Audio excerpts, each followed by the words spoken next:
Hi everyone and welcome to Lockdown Dads. This is episode number 3. My name's Ian Dinwiddie. I am a father of 2 children. I have a 10-year-old daughter and a 7-year-old son. And also my wife wanted to point out that I do indeed have a wife called Lisa and 2 cats called Boris and Sasha, and they didn't get name checked in the first 2 weeks. Boris the cat.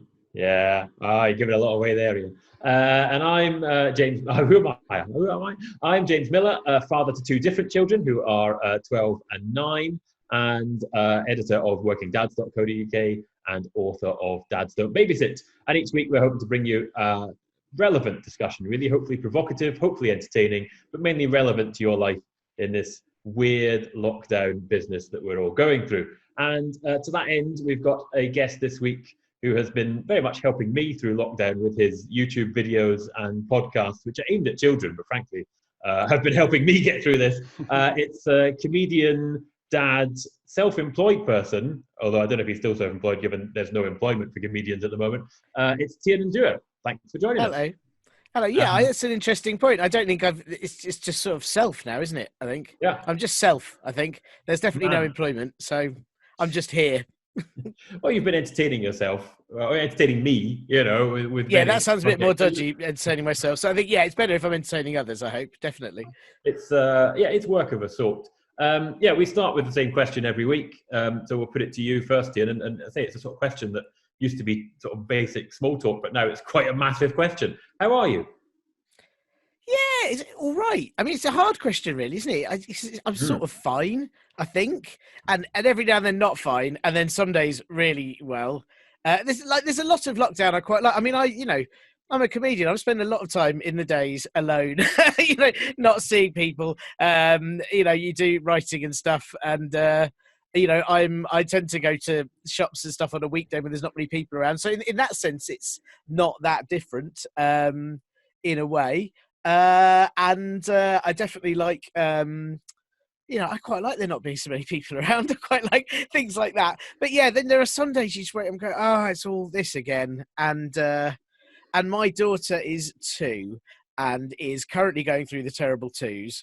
And we had yesterday, we had a full on meltdown because we said, do you want spaghetti hoops for dinner? And she went, no, I hate spaghetti hoops. I don't like spaghetti hoops. And then we got her, we made like a proper big dinner and we served it to her. And she went, I want spaghetti hoops. And then burst into tears and screamed for 35 minutes. And that's every day right now. Every day is that pointless battle. and we're potty training her at the same time. So the house is just covered in wee and poo and screaming.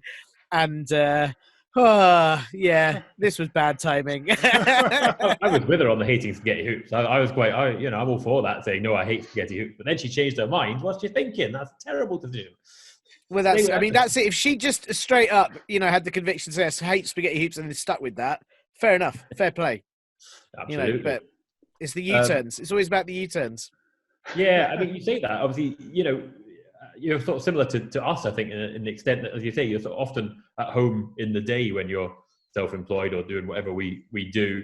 But now, of course, you've got your partner and child around all the time. So that is actually, I find one of the things is trying to find that quiet moment is really hard.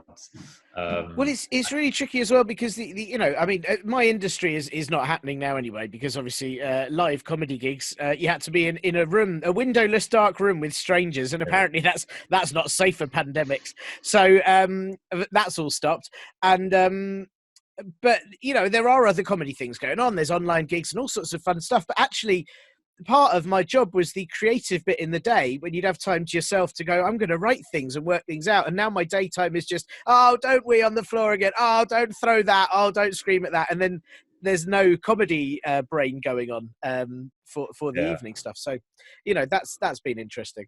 And How are you, Ian? Have you weed on the floor this week? No. Although as part of that's the first week in lockdown, isn't it? Exactly. My son's 7, and he still has ridiculous tantrums about all sorts of things. He hates me, hates that, hates whatever. So that's been quite entertaining.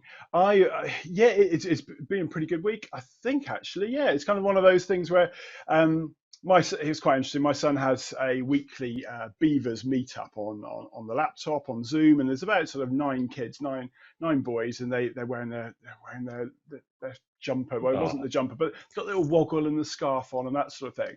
And the leader was going around the room, going around the room and asking them, well, "What have you been doing this week?" And Stuart just looks at me and he's like, I'm like, I don't know. And all the other kids are just like, all the other kids are kind of going, looking at their parents going, we did some homework, and we played in the garden, and that was it. And they were like, okay, let's move on. So what was it? What were they expecting you to say? Because you can't go orienteering or camping or anything right now, can you? It's a bit tricky.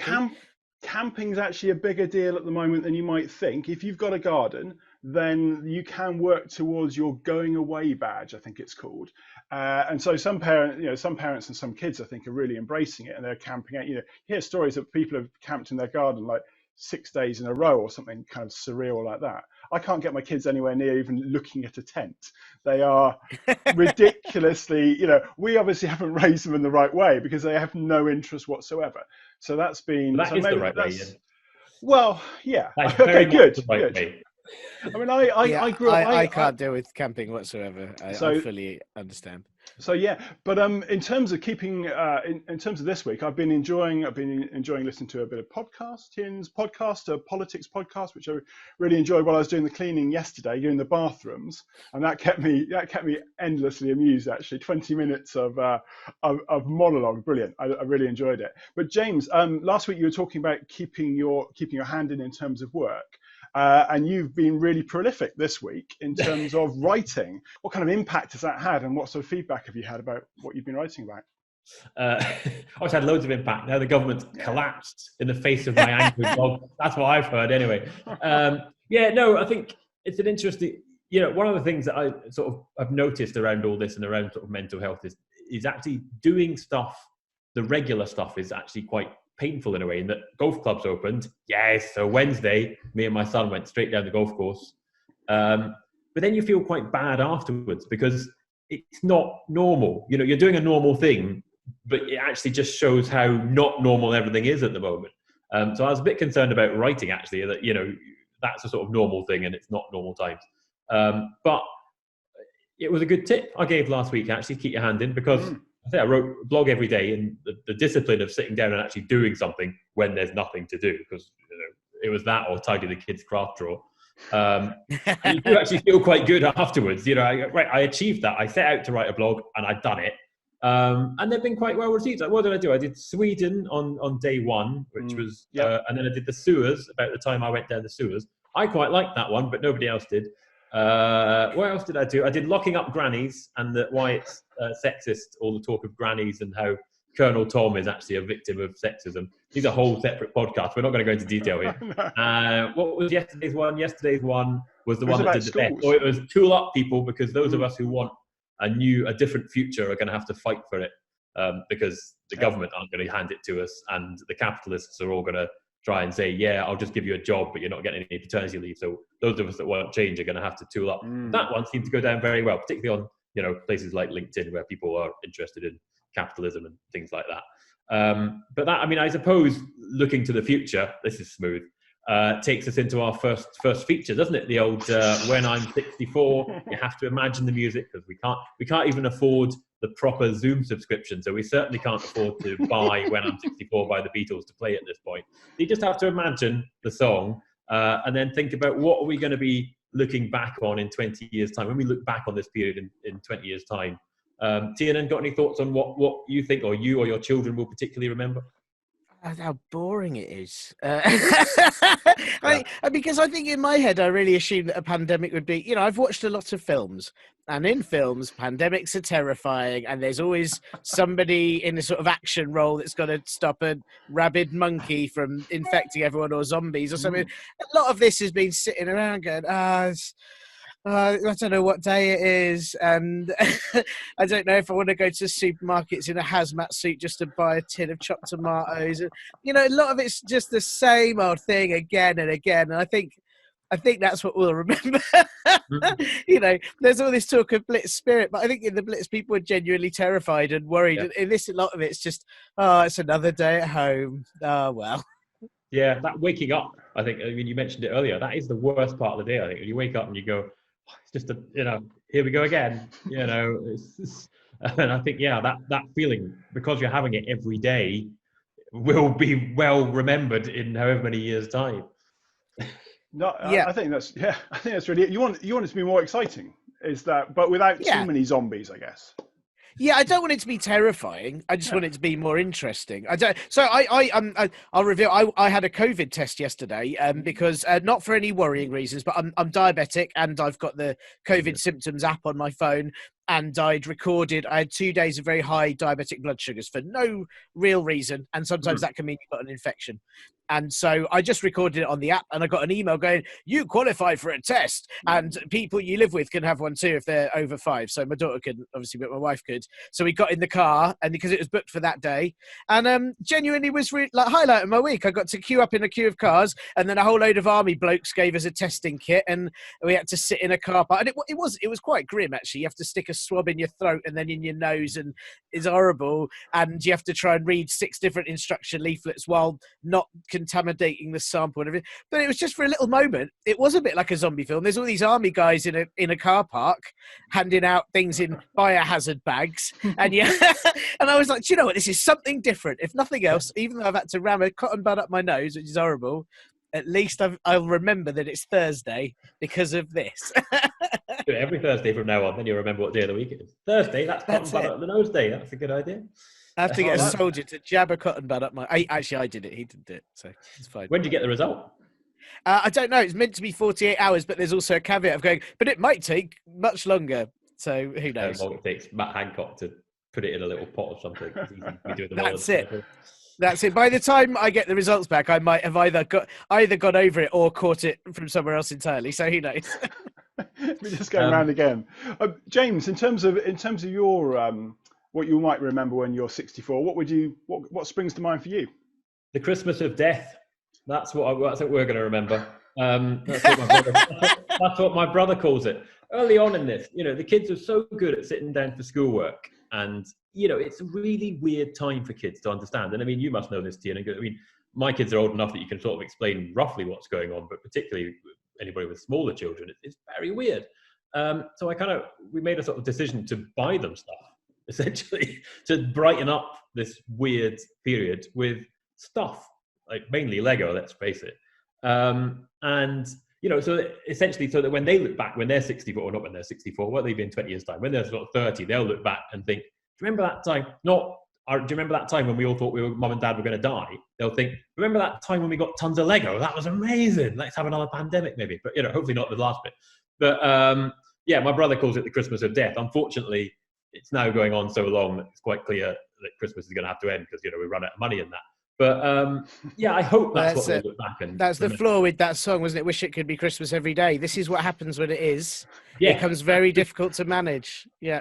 But yeah, I mean, I think I hope they'll look back and remember that. And Christmas of Death is quite well, it's not a very nice phrase, let's face it, but it's vaguely amusing. But I mean, yeah, are you finding that, Tiernan? Is it hard to explain? Because it's like we've got also older children who can explain what's going on, or do you just not explain it to your daughter? We can't explain. She's 2, and so anything to do, she doesn't understand what a germ is. So we've currently everyone's on holiday. The grandparents are on holiday. The childminder's on holiday. All her friends from playgroup are on holiday. I mean, they've been on holiday for ages. They're having a great time, obviously, but it's the only way.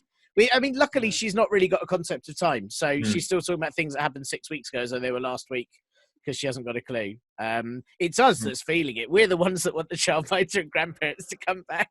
Yeah, I bet. Absolutely. Take her away just for a day, just for one day. Yeah, it will happen. You'll want her back when they do. When she go, you'll be worried. It's such a magical time after all. What are you looking back on, or what do you think you'll be looking back on, Ian? Well, kind of the same kind of idea in terms of toys, is that kind of going back. My kids, and especially my son, is going back to more sort of not quite childish is not quite the right word, but sort of younger pursuits. So he started reconnecting with the Lego that he kind of abandoned in favor of kicking a ball around the living room endlessly, and now the days are longer and we've got a lot more time to fill up. He's exploring and reconnecting with some of his past, and so he started going back into Paw Patrol and Octonauts. So he's 7. He's rediscovered his toys. So my sister-in-law is going to give birth imminently within the next couple of weeks, and so we're going to take some of his old Paw Patrol toys to my niece, who's one of my nieces. I have three nieces, and one of my nieces, we're going to take some Paw Patrol because she's really into Paw Patrol. My son saw this. He's like, "Oh, Paw Patrol!" He starts playing with it, and my daughter gets involved. She's 10, and suddenly they've kind of going, "Actually, this is really fun just to play." We've kind of forgotten about playing, and so today the Octonauts toys came out, and so we got Paw Patrol and Octonauts, and they're chunky old plastic toys. He was well, by the time he was 2, he was already obsessed with Octonauts, and Octonauts is great. I absolutely love Octonauts. All right. So it's really nice to see it coming back, and he read a book last night that we used to read to him, and now he's read it to me, and he said, "Oh, this is really fun." So hopefully that's what he's going to remember. Have you got Octonauts yet, Tiernan? Have you got Octonauts in your house? No, we're not yet on Octonauts. No, we've been so grateful for Disney Plus. That's what's happened lately. Yes. Yeah, that arrived at an almost suspicious time. I'm not saying Disney are behind all of this, but it was suspicious. Yeah, and that's been a real save. So she's got into Muppet Babies, which I'm really pleased with, because although they've revamped it, it's not as good. It's not as good as the old one, obviously. The theme tune's all a bit too cheesy. But it's now all like sort of, like CGI animation, and there's a penguin in it called Summer. They've got rid of Scooter and Ralph and replaced them with a penguin called Summer, which I'm not having that. But the feminist in me says, that's good. You probably do need to have more than one female character, but you don't need to kill. It's not a zero-sum game. You don't have to kill men for women to get on. That's not what this podcast is about. All right? That's my issue. I'm very happy with Summer being there. She's all right as a character in herself. But you don't get rid of Ralph. Scooter, fine. Ralph, no, Scooter. Come on, don't get rid of Ralph. So but yeah, that's the main thing at the moment. Muppet Babies. Now you've got Octonauts to look forward to. Who's the who's that? Was it Quasi? He is Quasi. Yeah, Quasi's mad, isn't he? Yeah, he's Quasi. a maniac. Yeah, Barnacles is in charge. You've got Dashi. Yeah, there's a Peso. Peso's the medic. I think one of the great things about Octonauts is that they do teach you a lot about the world and a lot about fish and general underwater animals. Immortal Jellyfish, the most amazing creature that never dies. It just regenerates itself. And I only know about the Immortal Jellyfish from Octonauts. That's a cartoonian. It's not real. It's true. No, I looked it up. It's like, this can't be real. It's all real. I looked it up. It's like, this can't be real. It is real. An immortal jellyfish. So it doesn't it's not that it regenerates. So it sort of like gets a new body. It's sort of difficult to say. I'll have to look up the episode, and we'll put the episode in the notes.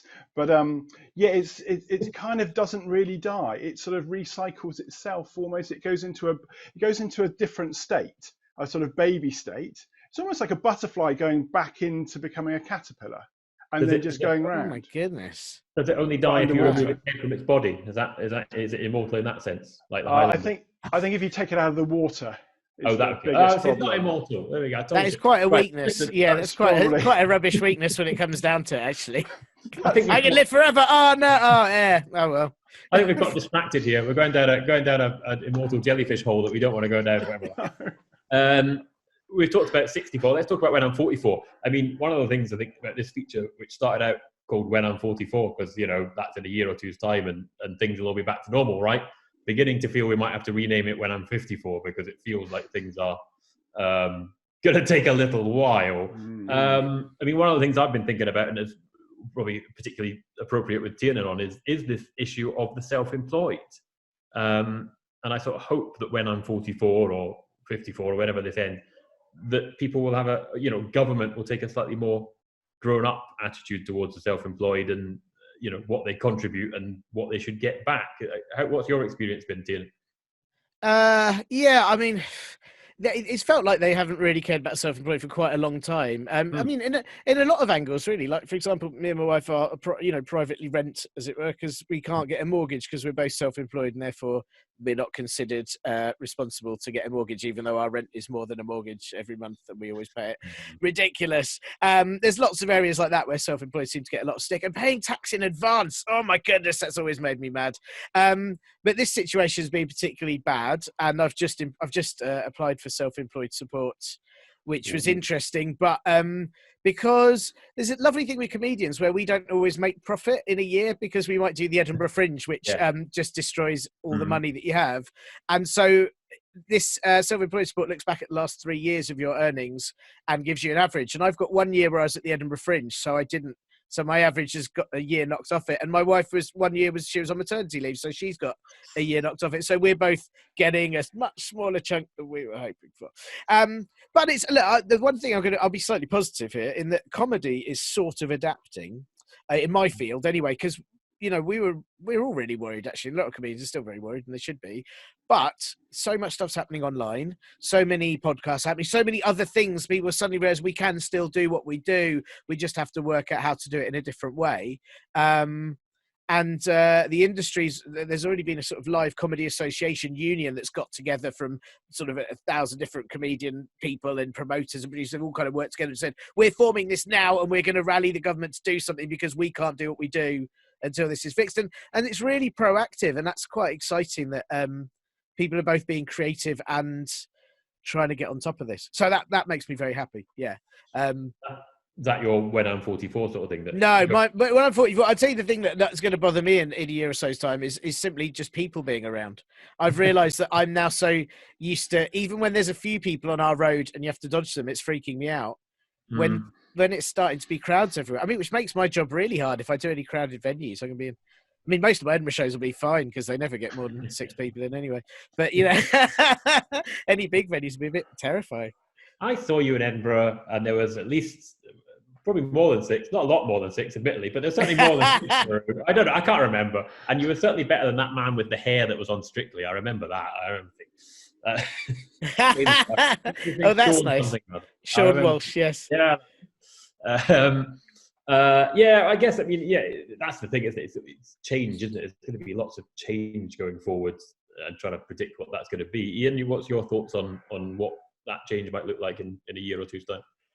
Well, I'm really intrigued by the kind of the political side of things, which we haven't touched on in any of the sort of episodes so far. But with you guys with your political hats on, I wondered whether we're starting to see the start of the opposition being more effective at holding the government to account for some of the things we in the past have taken for granted, that that's what opposition parties do, is to ask the difficult questions. And what was quite interesting to me is the new format for something like Prime Minister's Question Time, where you don't have this mass ranks of people making a lot of noise and cheering on their team. When it's one-to-one and it's question and answer, then that's becoming quite an interesting dynamic. And it would be really interesting to see how that plays out in terms of how Boris Johnson. My cat, by the way, is not named after Boris Johnson. He's named after Boris. He's 12 years old. He's Russian. He's named after Boris Yeltsin. So that is the. I always have to explain it. These days, it's like a loaded question. So my cat's called Boris, but I wonder how Boris Johnson is going to kind of cope with that. Really, I don't know what you guys think, as with your political commentator hats on. Yeah, I think in a year's time, it's going to be different, isn't it? Like you say, that's certainly one of the changes, because just the change in personnel is going to have an impact.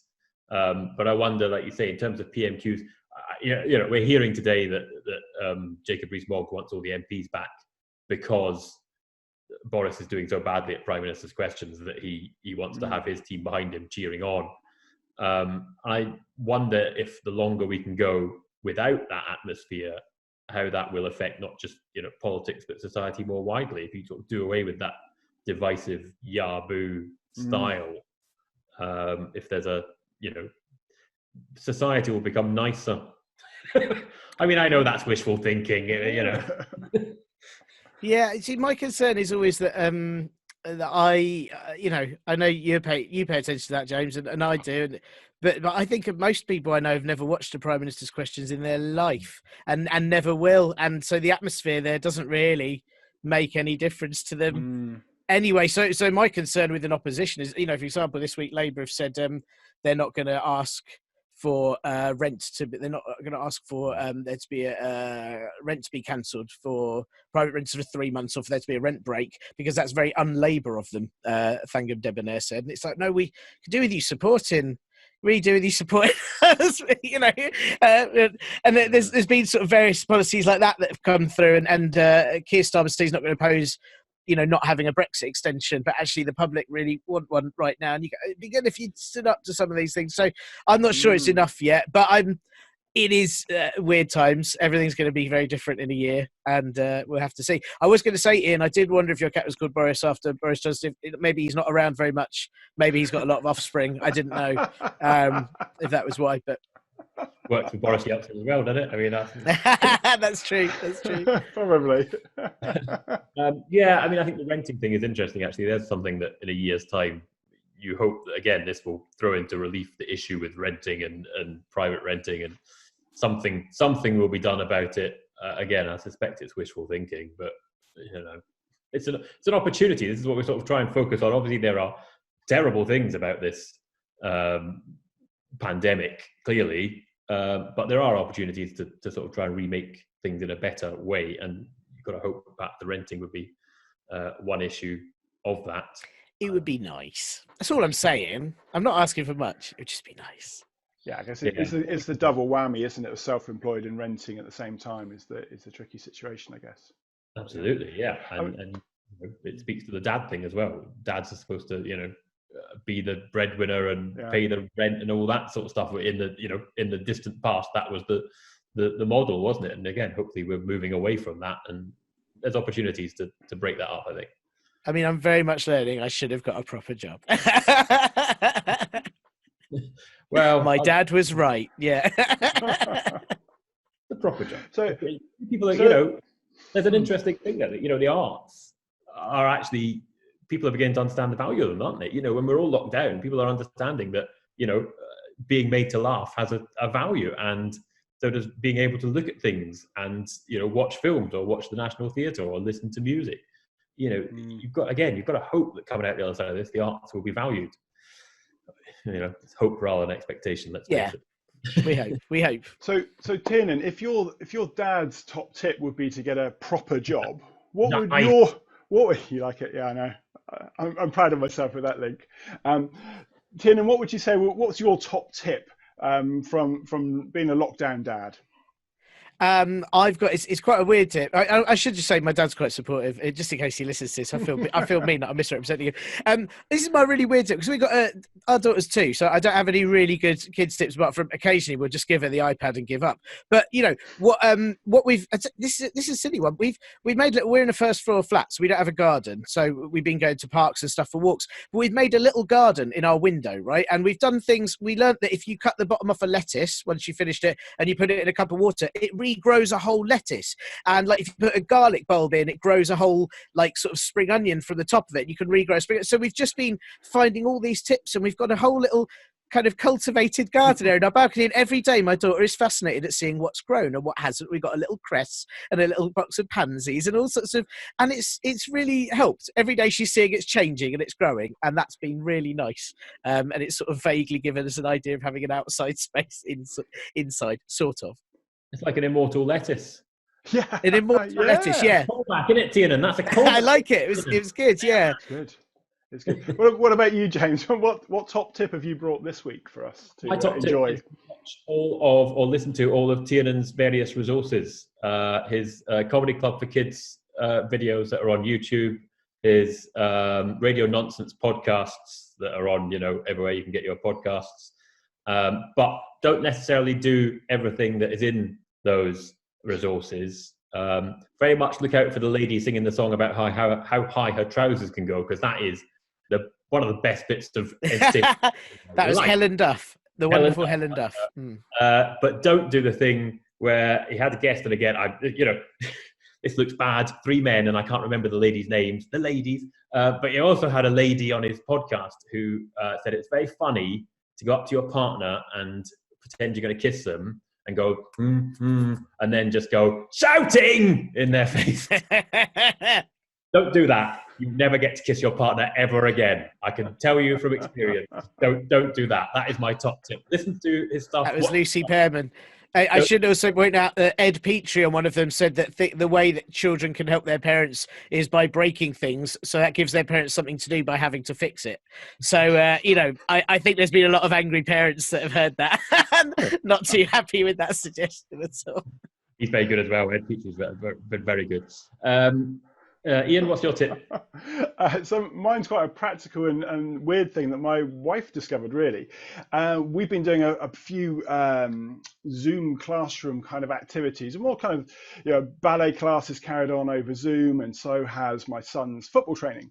And what we've done is to put the laptop, which is obviously a little screen, and we've got a special cable, and the cable goes from the USB, some kind of USB end, into the HDMI on the TV, and so we have the small screen in front, so that the teacher can see our child doing their activity, but the child can see the teacher on the big screen. And so linking those two together has actually, I will go as far as saying, it has transformed the experience of both ballet and football. And yeah, ballet and football are the two main ones. My wife uses it. She does a little bit of Saturday morning adult ballet. And rather than squinting and peering in on that little screen and trying to get the angle right and all this sort of thing, you look at one place. The only downside is a music lesson. The teacher told my daughter off for not looking at her. And she had to explain that the reason she wasn't looking at her was because she was enormous right over her shoulder, and that's where she was looking. It's like, are you concentrating, Freya? No, you're up here. It's like, right. So that's my top tip: cables. Cables to make life easy for yourself. That's a good tip. Good tip. Nice practical tip. Get your cabling in order. Good. It will change your life. Let's face it. That's a whole different podcast about the joy of cables. But there's a lot for the right cable in the right slot or something. I don't know where that's going. Well, also, you could bring a box of all the cables you have at home, and everyone's got a box of cables, and then it's like, bring them by. Like, who needs this BlackBerry cable? Yeah, you spend lockdown out that big box of cables. Man, you are having a hard time in lockdown, aren't you, Ian? If that's what I haven't looked in that cupboard yet. Yeah, we've got one box, and there's at least 4 cables in it that I still don't know what they're for, and I refuse to look at them ever. Like, they're just going to move house with me for the rest of my life until I find the secret. It's just come back in 4 weeks, and you'll have wired them all up and created some sort of Frankenstein type science experiment. An immortal lettuce, yeah. Yes. Put a cable in it. Oh, this is going to be amazing. Right, okay, listen, Mr. Zoom's about to throw us off. Mr. Zoom, might be Mrs. Zoom, I don't know, whoever runs Zoom. Ian, do you want to do the credits? Yeah. So thank you very much, everyone, for listening and watching. This has been the Lockdown Dads podcast. If you've enjoyed what we've done here today, then please like and subscribe if it's on YouTube, or give us a rating, I think, if you're listening to it on a podcast. Now, if you've got any, you want to get in touch with us about any suggestions about guests, any comments, any ideas that we can incorporate in the show, then if you go to the inspiringdads.co.uk website, and it's there as Lockdown Dads, and you can send us a message there. Yeah, and I'll say thank you, Tiernan, for joining us. We'll put links to all your various projects in the show notes, as they call them. And get in touch with us on Twitter, Facebook, wherever you can find us if you have any feedback, and come back next week for another episode of Lockdown Dads. Thank you and goodbye. Goodbye, everyone. Bye.